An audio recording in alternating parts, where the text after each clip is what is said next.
as a frugal person myself, one of my favorite topics when I'm talking to other frugal people is hearing from them why they became frugal, and more importantly and more interesting to me is how being frugal has improved their life. So in that spirit, today I'm going to share with you the 7 reasons I became frugal, and be sure to stay until the end because these are in reverse order.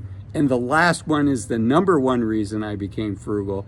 And I think it's going to put a smile on your face. It always makes me chuckle when I think about it myself. Okay, so let's jump in. Number 7. The first thing I would share is that being frugal is different than being cheap. Being frugal is really focusing on the things that bring you joy in life, and not spending money on things that don't improve the quality of your life or don't bring joy to your life. And oftentimes that would include things like trying to keep up with the Joneses, right? Keeping up with the Joneses is not important to me. If you stay to the end, you'll hear why that is. But I think it's wise for all of us to be at least a little bit frugal and to really focus on the things that bring us joy. But I think it's unwise for any of us to be cheap, right? Why deny ourselves joy if it's something that brings us joy? You know, the pure essence of what brings you joy, that experience might be expensive, right? It might be fun for me to fly first class to Europe. And so, you know, but going to Europe, that's the gem, that's the jewel. So, you know, I'm happy to sit in the back of the plane and be uncomfortable for 12 or 13 hours, do yoga before, do yoga afterwards, and take care of myself, right? Okay, so that's number 7. Number 6 is being frugal to me means freedom. It's not how much that you make, it's how much you save and what you save, what that means in your life. Right? They say that over half of Americans that make over $100,000 a year don't save a dime. And I think that's really a shame. You know, if you're making over $100,000 a year, now there are exceptions, but for the most part, we should be able to save money doing that and really focus on the things that bring you joy and the things that bring you freedom. Again, it's not how much you make, it's how much you save and importantly invest. And the financial freedom number is once you get to the point where you're about 25 times once you've saved about 25 times the amount of money that you enjoy spending a year, at that point you're financially independent. Now, if you still love working, great. Keep working, but it's nice to have options. It's nice to have alternatives.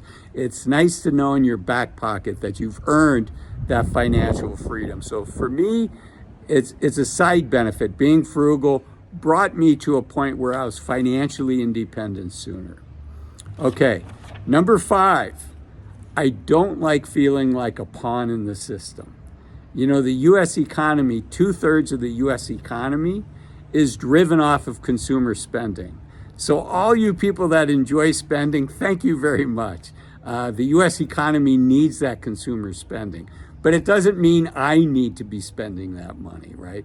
So I don't like feeling like, you know, companies are spending hundreds or thousands of dollars trying to get me to spend money that I otherwise would not spend.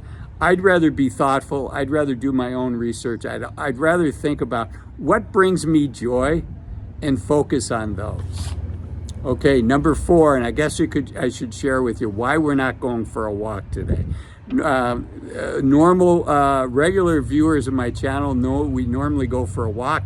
It's a little windy out there today, so I found a wind shadow, and we've got to stay in it, otherwise there'll be a lot of wind noise. Okay, number 4. I don't like debt. When I went to college, I was fortunate. I went to college on a military scholarship.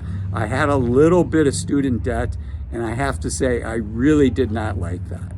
You know, later when I bought a house, I had a mortgage, and, you know, different times when the economy turned down and my wife thought she might lose her job, there were periods I thought I might lose my job. I've been fortunate. I've been a financial advisor for over 20 years. I've never had to worry about losing my job. But, you know, there were times during the financial crisis at the start of COVID that a lot of people were losing their jobs. And the less debt that you have, the more flexibility that it gives you. So I personally just don't like having debt. It feels to me like I have handcuffs and I have this huge responsibility. So, by being frugal, I can make extra payments on my mortgage, and or like in my case, when I refinanced, when interest rates were going down after the financial crisis. I started the financial crisis, my mortgage was 6.5%. I was able to refinance that down to 2.5%. I was able to switch from a 30-year mortgage to a 15-year mortgage and still have a lower payment. And I was able to pay in advance. I was able to pay down that mortgage sooner. And, being a little frugal allowed me to do that. So I'm very grateful for that. Okay, number 3. It involves my family health. I have a history of the men in my on my side of the family, on my father's side of the family in particular, have a tendency to not live that long. My uncle passed away before my age, so my uncle on my dad's side had already passed away by the time he was my age, and my father had a stroke before he was my age, and my father had his first heart attack. He had ended up having several heart attacks. Thank you to the Cleveland Clinic. They added many, many years to my father's life, and me and my family are grateful for that. But my father had his first heart attack at my age. It could have been fatal. Fortunately, it wasn't. He had another 20 years, but I don't know how much time I have. And so being frugal, having that money in the bank, that gives me time. That gives me the flexibility if I decide I want to retire early. And it also, frankly, gives me peace of mind knowing that I've taken care of my family, that there's money for my 2 adult daughters. There's enough money for my wife if, God forbid, if I were to have a heart attack and pass away tonight. And you know what? Tomorrow's not promised to any of us. So that's my situation. The reality is it's everybody's situation. So to me, frugality equals time. Every dollar I save is a little extra time that maybe, I get to check out early from a work standpoint and think about maybe retiring early. I haven't made that decision, but it's something that's my choice now, and I love the fact that it's my choice. Okay, number 2. Now we're really getting down to the good ones. Number 2 is frugality to me opens the door to adventures. When I travel by myself, either here in the United States, frankly harder to do here in the United States, easier to do overseas, South America, Southeast Asia, Europe, places like that. When I travel remotely, I don't rent a car. I try to use public transit. Occasionally I'll use Uber or Didi or whatever the Uber service is. But I use public transit. And that opens the door for me to meet all kinds of people, and it opens the door to new adventures. Maybe I'm in the bus and I'm driving down the street and I say, oh, that looks like a nice cafe. I'll get off at the next stop. I'll walk down there. And frankly, I have found it opens the door for adventure. Regular viewers of my channel know that I live in a ski town. And, to me, it's shocking. The price of a ski ticket for an adult one day is $200 to almost $250 a day. Now, these low-cost season passes are all the rage now, and that's really what things have moved to. But if you don't have one of those low-cost season passes, a lift ticket to go skiing for a day is $200 to almost $250. That's a lot of money. And when I look at some of the favorite things that I like to do in my town, oftentimes it might be snowshoeing across a field or I have my own skate skis, but if you're visiting, renting some skate skis and skate skiing across a groomed field. And you know what? Those things cost a fraction of what the big advertising campaigns and the big corporations would tell you to spend for a day lift ticket. So for me, frugality has opened the door. Okay, on to number 1, and this is the one I hope puts a smile on your face. I think it's kind of a funny story, and it's kind of the genesis story for me. So, the reality is I did not choose to be frugal. Frugality chose me.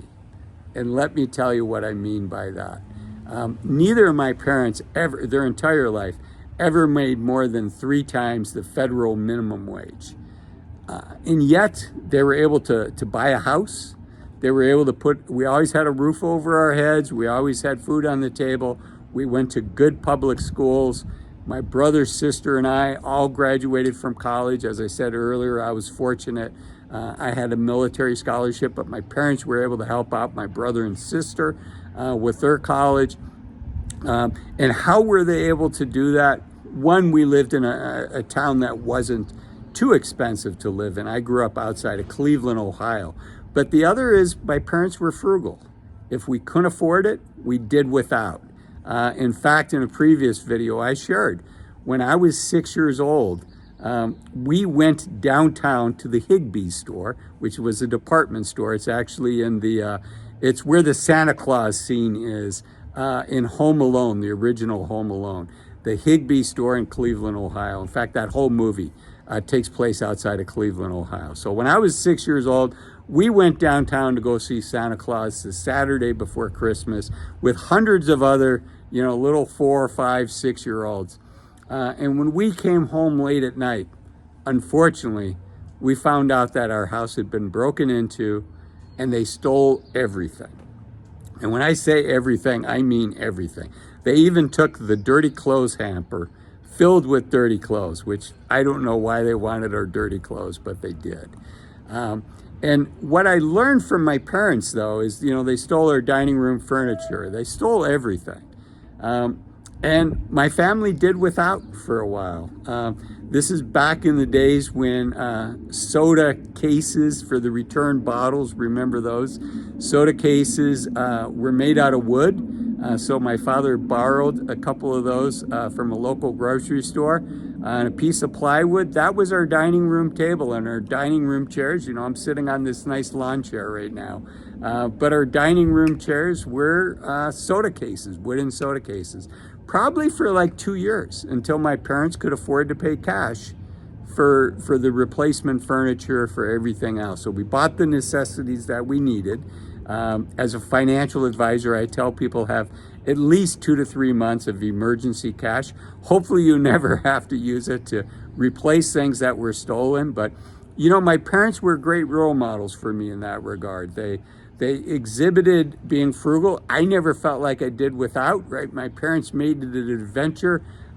We took out crayons and we colored the dining room table that was a piece of plywood. It really didn't matter. I really didn't notice as a kid, but it was a great example for me. So those are the reasons that I'm frugal. Those are the top 7 reasons. I hope you enjoyed the video. If you did, I know you're going to enjoy this video up here that talks about the average income for retirees in America. In this video down here that talks about 5 reasons to retire as soon as you can. Thanks for watching. Bye-bye.